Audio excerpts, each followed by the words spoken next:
O nosso texto que a gente quer refletir hoje é justamente sobre o texto de Gênesis 50, capítulo 50, versículos 15 ao 21. Eu queria começar perguntando uma coisa para vocês. Se por acaso algum tempo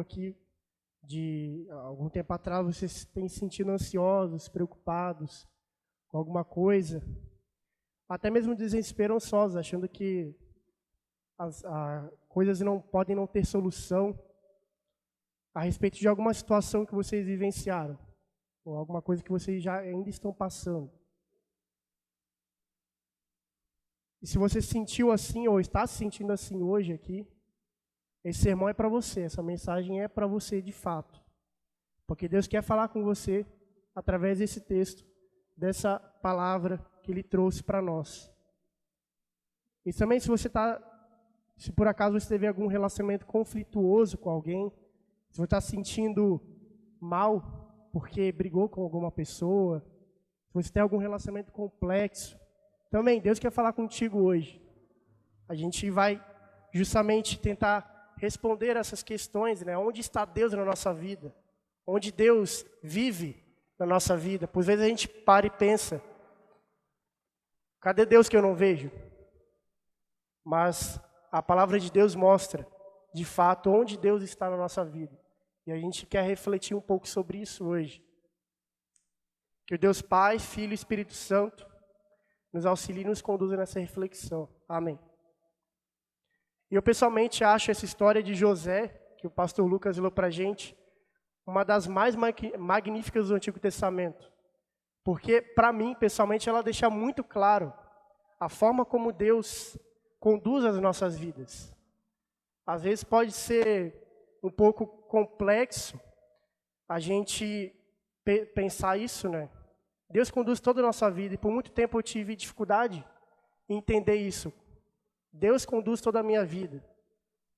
E se Ele conduz toda a minha vida, isso significa também que Deus permite que coisas ruins aconteçam com a gente. Ele permite que isso aconteça. E às vezes isso é um pouco difícil para a gente digerir. É difícil a gente digerir que Deus permite que nós soframos as consequências do pecado. Mas mantenhamos a calma até aqui, porque a gente quer justamente trazer um pouquinho a história de José, que o pastor leu para a gente. E a vida de José, ou a vida da família de José, todos os 11 filhos, depois nasce Benjamim. José tinha 17 anos quando ele foi vendido, né, pelos seus irmãos. Isso porque Jacó tinha uma preferência por ele ser filho de Raquel. E Raquel, ela não, como a história sabe, como a gente sabe, ela não podia ter filhos. Então ela é como se fosse o filho do milagre, né? Então Jacó tinha muito amor por ele por causa disso, porque era justamente filho da mulher que ele mais amava, que era Raquel, como diz o texto bíblico. E essa preferência sempre deixou José numa saia justa com seus irmãos. Ele sempre teve um relacionamento muito complicado, de várias brigas, de rixas, e eles odiavam muito José por causa disso. Tinham, né, Jacó também pisou na bola, né? Ficar ali sempre dando presentes para José e não dar para os outros irmãos. E José ainda tinha todos esses sonhos malucos que o texto traz. Um dia desses ele sonhou que ele e os irmãos dele estavam ali amarrando feixes de trigo no campo, e de repente o feixe dele subiu lá no alto, ficou grande, e todos os feixes dos seus irmãos, os 11 feixes, se curvaram diante dele. E eles ficaram pensando, né? O José primeiro ficou pensando o que significaria aquilo, e depois ele foi lá e contou isso para os irmãos dele, para os pais dele, esse sonho. E daí isso foi a gota d'água para os irmãos venderem ele, né, para uma caravana que estava levando iguarias para o Egito. Então José foi vendido, porque ele também tinha essas revelações para ele de que um dia a sua família toda se curvaria diante dele. E eles não queriam isso, afinal ele era o filho caçula. Onde é que já se viu os filhos mais velhos se curvarem diante do filho caçula? E tudo isso, todo esse ódio que eles tinham, enfim, eles decidiram eliminar José de alguma forma, tirar ele da vida deles. Inventou uma história para o pai deles lá, pegou a túnica dele, manchou de sangue de cordeiro e entregou para o pai. E os pais ficaram arrasados, sofreram por muito tempo. E eles disseram que ele havia sido morto por um animal. Então José lá, ele foi para o Egito, viveu lá no Egito, cresceu no Egito, na casa do oficial do faraó, Potifar. E Potifar viu que José era uma pessoa, um escravo incomum. Era um escravo letrado, um escravo que sabia ler e escrever em egípcio, um escravo que tinha habilidades que geralmente as pessoas nessa condição não tinham. E assim, aos poucos, ele foi subindo de nível na casa de Potifar e virou o braço direito de Potifar, junto com a sua esposa. Até que um dia a esposa dele resolveu se engraçar com José, porque ele era bonito. Daí, enfim, ele fugiu, só que Potifar não acreditou na história, enfim, foi para a cadeia. E lá ficou 12 anos na cadeia, 12 anos não, mais de 2 anos na cadeia preso. Ficou bastante tempo lá. Isso é o que o texto fala, né? Pode ser que ele tenha ficado muito mais anos na cadeia, por causa de uma coisa que ele não fez. E depois de um tempo que ele estava preso, foram com ele presos 2 servos do faraó, o copeiro-chefe da casa do faraó e o padeiro-chefe. E esses 2 caras, eles tinham também sonhos muito malucos. Eles não conseguiam entender o que eles sonhavam, eram sonhos repetidos e repetidos. Então José, já acostumado a ter esses sonhos também, um dia, resolveu interpretar o sonho do copeiro-chefe. Ele resolveu interpretar o sonho e disse que dali 3 dias, esse sonho significava que dali 3 dias ele seria solto e voltaria a trabalhar na casa de Faraó, como copeiro-chefe. E o padeiro, depois, ele iria, dali 3 dias, morrer e não ia voltar a trabalhar, ia ser morto pelo Faraó. E tudo isso que José interpretou dos sonhos dele aconteceu de fato. Então o copeiro ali já sabia de tudo isso. Só que José pediu para ele lembrar dele, dos dons que ele tinha, quando ele fosse voltar a trabalhar na casa de Faraó. Mas ele não lembrou. Ele chegou lá, não lembrou, e José ficou esquecido por mais de 2 anos na prisão ainda, depois que ele foi solto. Depois que o copeiro foi solto. Até que também o faraó, começou a ter sonhos também. Ele começou a ter esses sonhos malucos. E daí sim o copeiro lembrou de José. Ele lembrou que lá quando ele estava na prisão, um homem, um rapaz lá, um jovem, conseguiu interpretar os sonhos dele. Mas José deixava claro que aquilo ali não era dom dele, era algo que Deus deu a ele. Então ele não interpretaria sonho algum se não fosse da vontade de Deus. Era um dom que Deus deu para ele, para justamente cumprir o seu propósito. Então tudo aqui a gente vê que Deus tem um propósito. Até mesmo dando esse dom para José. Esse dom de interpretar os sonhos das pessoas. E o faraó teve esse sonho com 7 vacas gordas e 7 vacas magras, doentes. E essas 7 vacas magras engoliam, devoravam as 7 vacas gordas. E ele não entendia o que significava, então José foi lá e interpretou esse sonho. E ele disse, que aquilo significava que o Egito, um dia, daqui a alguns dias ou algum tempo, ele viveria 7 anos de muita fartura, de cereais, de gado, de muitas coisas, em abundância. Mas depois, ele viria para o Egito 7 anos de muita fome, de muita seca, de muita desolação para aquele povo. E o faraó precisava achar alguém de confiança, alguém que fosse inteligente, sábio. E José era uma pessoa inteligente, porque ele foi educado pelo pai dele. Ele cresceu aprendendo matemática, todas as questões de sabedoria mesmo, que até os egípcios ficavam admirados, com o que ele sabia. Então ele disse que eles precisariam armazenar naqueles 7 anos de fartura a quinta parte de tudo aquilo que era produzido em armazéns, em coisas, em lugares que seriam próprios para que eles sobrevivessem aqueles 7 anos de seca e fome. Então os oficiais ficaram lá admirados, o faraó também ficou admirado com a inteligência dele, com a capacidade dele de governar, de administrar. Então ele subiu mais um nível, ou quase o nível máximo do Egito. Sobre ele estava só um faraó. Então José se tornou o governador do Egito. Ele era literalmente o braço direito de Faraó. E Faraó, ele começou a chamar o José de Zafenatepaneia. É um termo em egípcio que significa Deus fala e ele vive. Imagina só umas pessoas que viviam numa religião pagã, numa cultura pagã, dar um nome desse para uma pessoa. Eles viram que José, na verdade, era um porta-voz de Deus que estava ali. Ele foi enviado por Deus e não foi por acaso. Tinha um propósito muito claro dele estar ali, naquele lugar. Então, quando chegaram aqueles 7 anos de fome que José havia falado, ou que Deus havia falado através de José, os moradores ali da região, de Canaã, de toda a região em volta do Egito, foram lá comprar a comida que eles tinham lá estocados, que José tinha guardado. Então os irmãos de José ouviram falar também daquilo, foram lá no Egito comprar aquele alimento. Daí deu toda aquela questão, os irmãos não identificaram que era José, e José brincou com eles, fez umas pegadinhas. Mas no final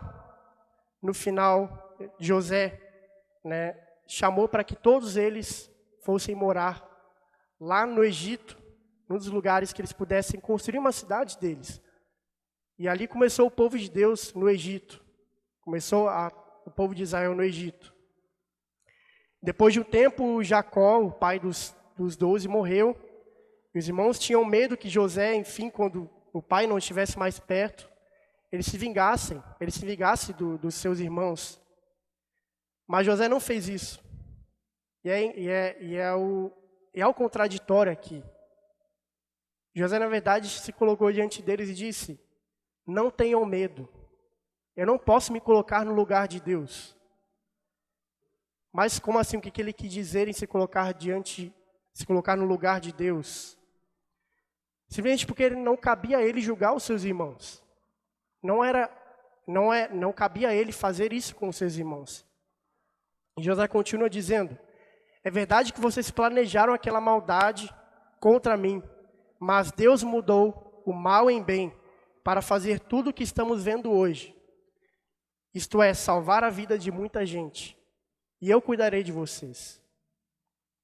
José percebeu que durante toda a sua vida, das suas dores, tristezas, angústias, até mesmo os livramentos, vitórias, alegrias, tudo na verdade estava nas mãos de Deus. Deus estava cuidando de tudo, estava operando na vida de José. Por mais que quando ele foi vendido para os irmãos, ele pode ter pensado: por que, Deus, você me deixou ser vendido para os meus irmãos, pelos meus irmãos? Ou por que, Deus, você deixou que eu fosse preso injustamente por tantos anos naquela prisão? Através da vida da família de José, não só de José, da família de José, de todos os seus irmãos, do seu pai, da sua mãe, Deus salvou o Egito da fome, salvou aquelas pessoas e salvou também todo o povo de Israel, que foi chamado para morar lá e então poder ter suprimentos, ter o que precisava para sobreviver. E por isso José perdoou seus irmãos.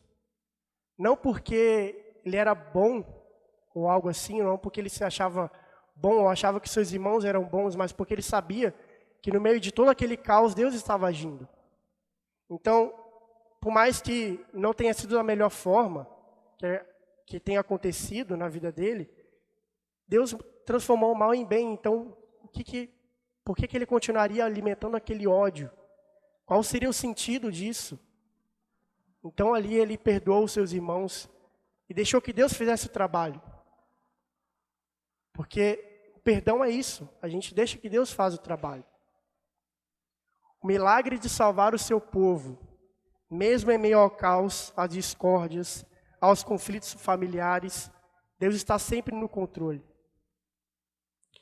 E por isso, se você hoje está se sentindo preocupado com os conflitos e problemas que você está vivendo, essa história te convida a confiar que Deus tem o controle de tudo.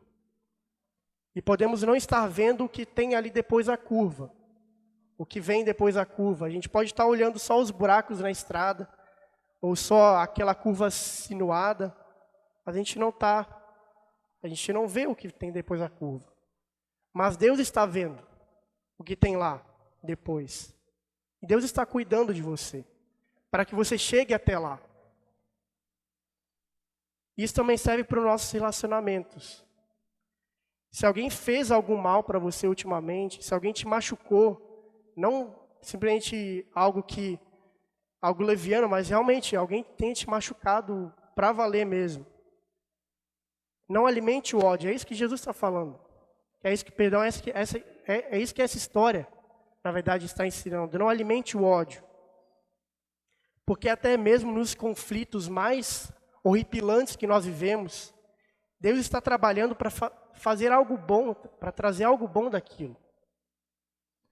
Podemos não estar vendo como o conflito com as pessoas que estão ao nosso redor vão terminar. Podemos não saber como tudo isso vai desenvolver.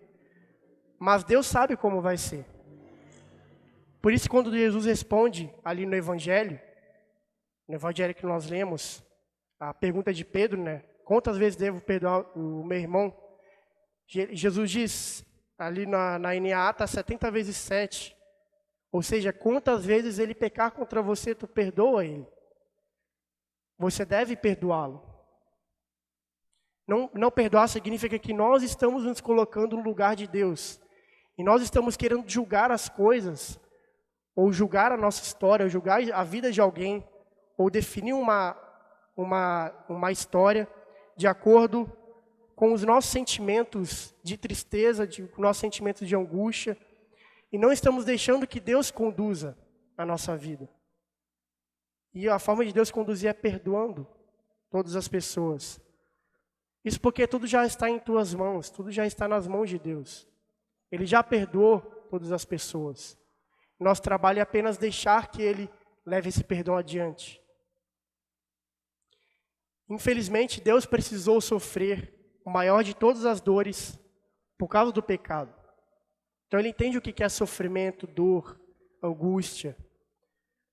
E apesar de causarmos esse caos do pecado, esse caos do mundo, Deus manteve o plano da salvação por meio de Israel. Sempre cuidando desse povo para que através dele a profecia se cumprisse e viesse Salvador do mundo, Jesus Cristo. E Deus usou José e a família dele para que isso acontecesse, para o plano da salvação. Ele usou os conflitos familiares de José, ele usou a prisão de José, ele usou José sendo vendido como escravo, e todos aqueles conflitos para trazer a maior maravilha que nós temos hoje, que é o Evangelho. Ele usou para que o povo de Israel se mantivesse vivo durante a história, para que chegasse até o momento da vinda de Cristo. E Deus, por vezes, permite que coisas que nos traz sofrimento, que nos traz angústia, aconteçam para que Ele realize a sua obra em nós, ou através de nós. Infelizmente, isso acontece por causa do nosso pecado. Deus vai permitir a dor, mas é por causa do nosso pecado. O que sofremos por causa do pecado, na verdade, é muito menor do que deveríamos sofrer se não fosse por Cristo. Se Jesus não tivesse vindo ao mundo, se o povo de Israel tivesse sido aniquilado pela fome, seria muito maior. Porque o nosso sofrimento diante do pecado é algo que nós não podemos superar, é algo que nós não podemos pagar ou sair dele. Seria um sofrimento eterno, seria o abandono completo de Deus e é uma morte eterna. E se hoje nós pelo menos éramos, os maiores inimigos de Deus, e Deus mesmo assim nos perdoou e nos colocou aos seus cuidados, por que nós não vamos fazer isso com o nosso irmão? Por que nós não vamos perdoar o nosso irmão? Que na verdade não é nosso maior inimigo, é apenas o nosso irmão. Às vezes é o nosso irmão da igreja, ou o irmão, algum familiar que nós temos. O que ele deve para nós, com certeza, vai ser muito menor do que nós devemos para Deus. E Deus perdoa a gente mesmo assim. Então nós somos chamados também a perdoar o nosso irmão em todos os seus pecados. Em Jesus recebemos este perdão e por Jesus nós transmitimos esse perdão. Como diz o rei Davi no Salmo 103, que nós lemos há pouco, o Senhor não castiga como não nos castiga como nós merecemos, nem paga de acordo com os nossos pecados e maldades. Porque nós somos perdoados por Deus por causa da nossa incapacidade diante dele. E por isso o perdão é o eixo pelo qual todas as nossas relações, tanto vertical quanto horizontal, devem acontecer. E por isso perdoamos o nosso próximo também diante da sua incapacidade, não incapacidade diante de nós, porque nós também somos incapazes, mas a incapacidade dele diante de Deus, de cumprir a lei de Deus. E nós sofremos quando ele não cumpre a lei de Deus, quando ele nos machuca. Então a gente perdoa o irmão diante da incapacidade diante de Deus.